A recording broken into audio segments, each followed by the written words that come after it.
Kain na tayo mga idol. Sarap mga idol.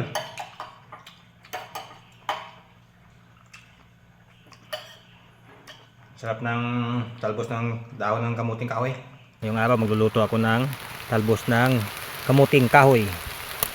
Mga idol, ito lahat ng aking nakuha na talbos ng kamuting kahoy.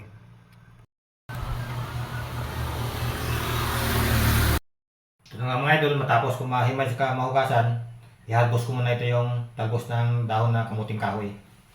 Kasi sa pagluluto ng talbos ng kamuting kahoy mga idol, ay kanya-kanya tayong paraan sa pagluto. Ang paraan ko dito mga idol, ay nahalbos ko muna. Tapos ko yan mahalbos mga idol, yan ay pigaan ko. Para matanggal yung pait. Yung mantika, tingnan natin yung ating bawang, sibuyas, kaluya, sama-sama na yan mga idol. Lagyan natin yung dilis. Ito ating tawag sa ating ginata na talbos ng dahon ng kamuting kahoy mga idol. Ito na yung ating dahon ng kamuting kahoy mga idol. Ito na pinigaan ko na yan. Ito natin nilagay yung ating pangalawang gata.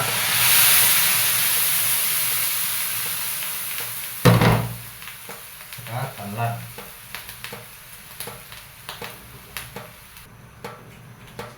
Lagay tayo ng asin, bitsin. Lagyan natin ng sili para mayroong anghang. Lagay na ako dito ng asukal mga idol para pang balance ng lasa.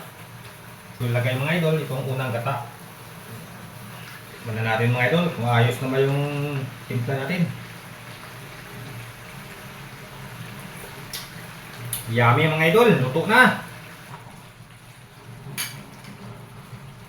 Ang bango ng tanlad. Kain na tayo mga idol.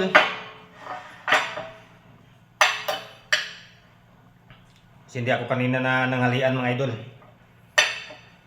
Kasama na ito ang aking tanghalian sa kahapunan. Sarap mga idol.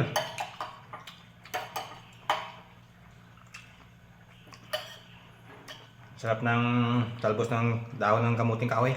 Pwede na pang pulutan to mga idol. Sarap.